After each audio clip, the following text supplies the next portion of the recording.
Security risks are forcing law enforcement at every level to step up. I'm Skyler Henry on Capitol Hill as investigators are rounding up riot suspects and reviewing potential threats ahead of Inauguration Day. Crawford County officials released new data on COVID-19 trends in the county. The 4 states' most watched news starts now. Federal law enforcement agencies say the cost of securing next week's inauguration is close to $35 million. This is KOAM News at 5. Nearly 20,000 National Guard members are expected to be on the ground the day of the ceremony. That includes Guard members from Missouri, Kansas, and Oklahoma. Reporter Skyler Henry is on Capitol Hill, where the House Speaker has announced new investigation efforts. The nation's capital is in lockdown, 5 days ahead of the inauguration of President-elect Joe Biden and Vice President-elect Kamala Harris. We cannot allow a recurrence of the chaos and illegal activity that the United States and the world witnessed last week. The Justice Department reported on a Friday conference call the bulk of 98 criminal cases filed so far in connection to last week's Capitol assault are federal felony cases. D.C.'s acting U.S. Attorney Michael Sherwin added that right now there is no direct evidence teams of rioters were looking to capture or kill during the assault, but investigations are ongoing. That is a Tier 1 top priority for both the U.S. Attorney's Office and our federal law enforcement partners to see, again, whether there was this overarching command and control and whether there were these organized teams that were organized to breach the Capitol and then perhaps try to accomplish some type of a mission inside the Capitol. House Speaker Nancy Pelosi has authorized her own review of Capitol security in light of last week's assault. The announcement was made during her first news conference since the House impeached President Trump for a second time. I have asked retired Lieutenant General Russell Honore to lead an immediate review of security infrastructure, interagency processes, and command and control. The Washington Post is now reporting Vice President Mike Pence was rushed away from the Senate chamber just 1 minute before rioters reached nearby halls. In a statement to CBS News, the U.S. Secret Service said Vice President Pence was secure at all times on January 6th. Skyler Henry, CBS News, Capitol Hill. The U.S. National Park Service says it's allowing 2 protest groups to move forward with plans to demonstrate away from the Capitol under strict security measures. No more than 100 participants will be allowed, and they'll have to go through magnetometers and will be closely monitored by the U.S. Park Police. Checking in with Doug Heddy now. All of us saw a bit of snow. Some people still seeing a little. Yeah, we've been having bands of light snow showers through most of the day, and it has stuck a little bit on the ground and kind of been melting as well, maybe upwards to 1/4 of an inch in a lot of spots, and everybody else it's just been kind of melting on impact. But we are still seeing these light snow showers continuing to work through, and these will continue, especially on the Missouri side, over the next couple hours, and then this whole storm system will kind of wrap up and slowly push off toward the east. But you can still see the bands really along I-49 from Nevada, Lamar, all the way down through Carthage and then into northwestern parts of Arkansas. As we go through the evening hours, these light snow showers will slowly dissipate. The clouds will stick around most of the night. It's also going to stay kind of windy, and then the clouds will start to work out of here late tonight into tomorrow morning. The winds also have been very strong. The winds are going to stay strong as we work through the evening hours, but you can see northwest winds at about 10 to 20. We're going to look at the weekend here in just a bit. All right, catch you then. Thanks, Doug. Crawford County, Kansas health officials updated the commissioners today at their meeting on COVID trends in the county. Health officials say the numbers have been trending downward, which has them optimistic, but they remain cautious. The health department is continuing to monitor numbers following the New Year's holiday. They'll continue to monitor numbers as students return to class at Pitt State. County commissioners say although numbers are trending downward and vaccines are rolling out, it's still important to keep your guard up. Just because there is an end in sight, it doesn't mean that now is the time to let up our guard. Now is the time to be more vigilant than ever, that we wear masks, that we socially distance, that we continue to be cautious. Tonight at 6, we're going to hear from the deputy health officer from Crawford County on what they're seeing in the county. Cherokee County, Kansas Sheriff David Groves is warning people about scammers posing as health officials regarding COVID-19 vaccines. Sheriff Groves says the scammers will call or message you and ask if you're interested in getting the vaccine. From there, they'll try to get you to say yes or release personal information like your address or social security number. Sheriff says legitimate organizations distributing vaccines do not ask for personal information over the phone. Anyone who is getting contacted now unsolicited about a COVID vaccine, that's going to be a scam. Officials also say you should not be embarrassed if you fall for a scam, since scammers have gotten very good at tricking people. Jasper County authorities released new details about a murder investigation in Sarkoxy. Sheriff's deputies Wednesday night found 46-year-old Becky Sanders dead inside her Sarkoxy home. Authorities are searching for a man who they believe stole a car from Sanders. The sheriff's office now says that man might have been at the Come and Go on High Street in Sarkoxy on Wednesday afternoon. This is a photo of the missing car. It's a gray or silver 2015 Subaru Legacy. It has Missouri plates with the number VB1YOE. If you see this car, you should contact law enforcement immediately. Still ahead, a plan for battling COVID. The U.S. just experienced its deadliest week in the pandemic. I'm Danya Backus with a look at how the president-elect expects to bring relief. And next in Health Watch, a look at how mindfulness courses can help some people, but not everyone. The coronavirus has had a major impact on the detection and treatment of cancer. Researchers at Brigham and Women's Cancer Center in Massachusetts say about 1,400 cancers and precancerous growths would have been diagnosed if more screenings were performed at the health center during the first peak of the pandemic. Scientists in California say they've developed a new tool to determine whether older adults with early-stage breast cancer will develop severe or deadly side effects to chemotherapy. Oncologists can discuss a patient's score on the risk assessment tool and weigh treatment options against quality of life concerns. New research out of Britain suggests mindfulness courses can improve mental health, but not for everyone. Reporter Tina Kraus has that story from London. Make your breath natural. The popular form of meditation known as mindfulness is practiced around the world. For most people in most settings, it will improve depression, anxiety, stress, and well-being. A University of Cambridge study looked at data from 29 countries and found while community mindfulness courses can improve mental health, in at least 1 in 20 trial settings, it did not help anxiety and depression. In some cases, a few cases, it may not be beneficial. It may just not have an effect.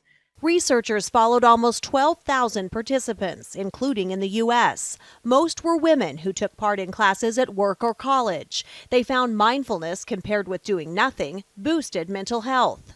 So things like exercise may work just as well. We did find a slight advantage of the mindfulness courses that had an element of physical activity in them.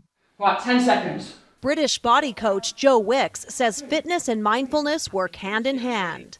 Don't exercise to look good this year, exercise to feel good. Good morning, everybody. When the pandemic hit, Wicks became the world's PE teacher, launching live workouts on YouTube to give people a lift during lockdown. Ultimately, you walk away from that workout, whether you're an adult or a kid, feeling a little bit happier, and that's the main aim of it. Natural breathing. Cambridge researchers say the number of mindfulness classes has jumped significantly during COVID, and they'll continue to study its effect on mental health. Tina Kraus, CBS News, London. Researchers say the effectiveness of online courses for mindfulness is yet to be determined, but preliminary studies suggest they work despite the lack of direct contact. Scientists at Yale are zeroing in on what triggers allergic food reactions. They say the body has a built-in food quality control system that reacts to toxins. Now, researchers found that over time, the human body has been exposed to processed foods, hygiene products, and antibiotics, and that now the gut may react to some food proteins as if they are toxins. Dry January has been more on trend in 2021. According to a poll from Morning Consult, 13% of U.S. adults were set on a sober start to the new year. That's up from 11% last year. Respondents cited trying to be healthier and trying to drink less as the top reasons for hopping on the wagon, and nearly half admitted they drank a bit too much in 2020. Doug is next with his complete forecast, and a little bit later what Federal Reserve Chair Jerome Powell said about the future of our economy.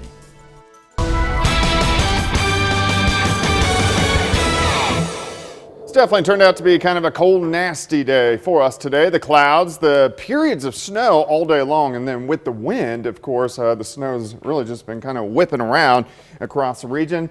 Depending on where you are, it has accumulated very small amounts and then kind of melts off. But at one point we had about 1/4 of an inch and then it melted off. But you can see most of us temperatures across the region anywhere from about 32 to 34 degrees with those gusty northwesterly winds which have been kicking in. They're not quite as strong as what they were earlier. We had sustained winds in that 20 to 30 mile per hour range, and then we were getting gusts 35 upwards to 40 miles per hour. We aren't seeing the winds gusting quite that high now, about 20 to 30, but it's going to stay breezy throughout the evening into the overnight hours for us tonight. Temperatures kind of hold steady near that freezing mark over the next several hours. Once the clouds start to break up a little bit late tonight, we'll see the temperatures kind of dip back into the mid-20s for overnight lows.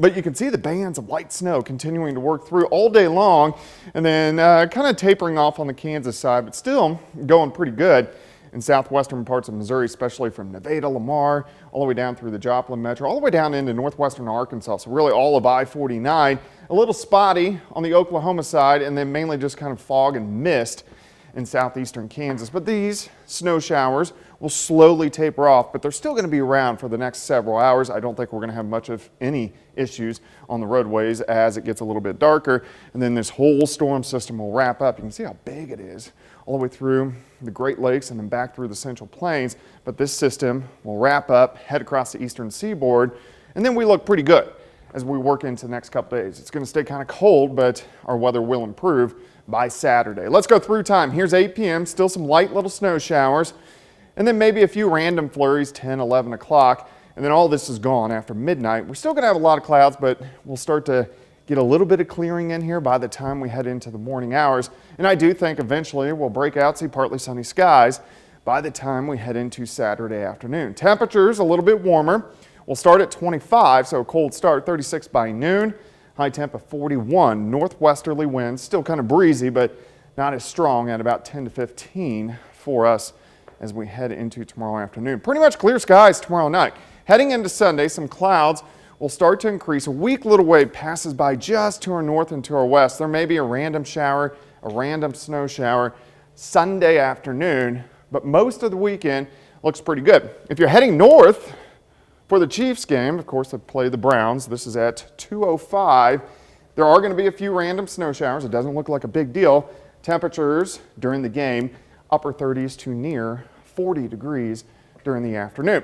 All right, let's go down the road. Here's a weak system Tuesday, late Tuesday into early Wednesday that we could get a few random showers, and then it kind of ejects right back in by the time we head into Thursday and Friday. Another chance for a few showers across the region. Besides that, it's pretty quiet over the next several days. 35 for us tomorrow, 41 Saturday, random shower on Sunday, 42. We do jump into the 50s as we head into Monday, Tuesday, and Wednesday. You gave your weather forecast for that Chiefs game tonight at 6. You and Jacob Leonard and I are going to give our score forecast. All right, I got it. Game. I have mine too.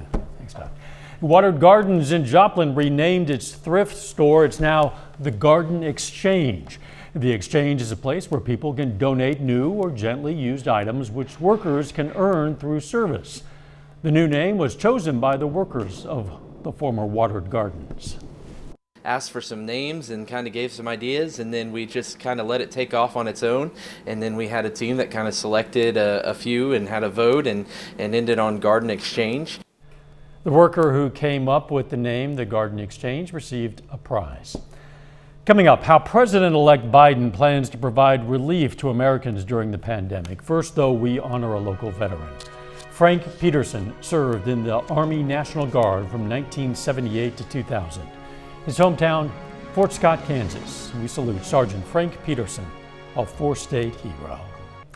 Federal Reserve Chair Jerome Powell says he thinks the economy could bounce back to pre-pandemic levels sooner than expected.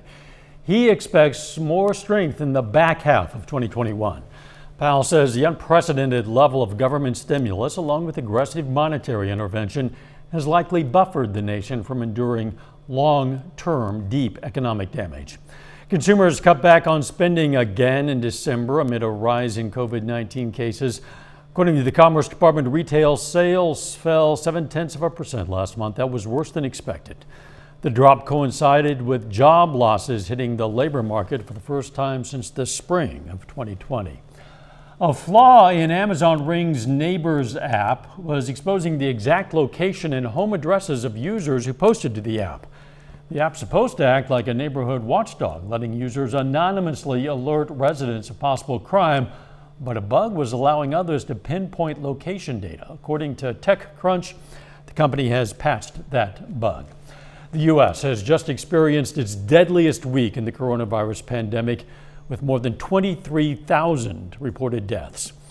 With COVID surging, states are racing to step up vaccinations, but demand for the shots has outstripped supply. President-elect Joe Biden is promising more money for vaccinations as part of his coronavirus relief package. Daniel Bacchus reports from hard-hit Los Angeles County. Dodger Stadium in Los Angeles County is now one of the nation's largest vaccination sites.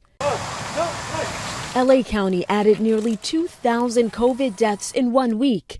Health officials say 1 in every 3 people is infected with the virus. The CDC warns that the nationwide death toll is expected to rise by more than 90,000 in the next 3 weeks, up to 477,000 total U.S. deaths.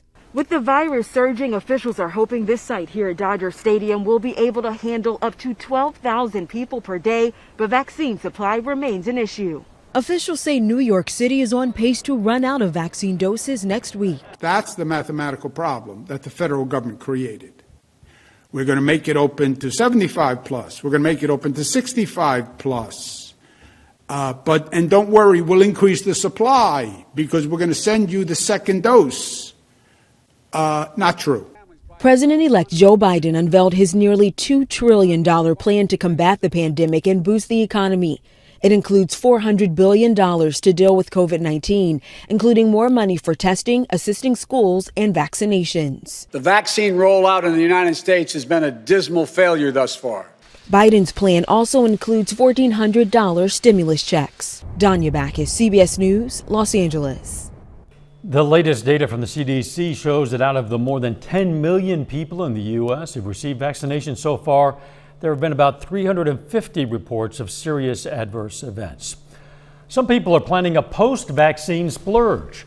According to a new LendingTree study, 82% of respondents plan to treat themselves after they receive the COVID-19 vaccine, and nearly 3 in 4 say they've already splurged on safety-related purchases like grocery delivery or a higher quality face mask. Final check of the forecast next.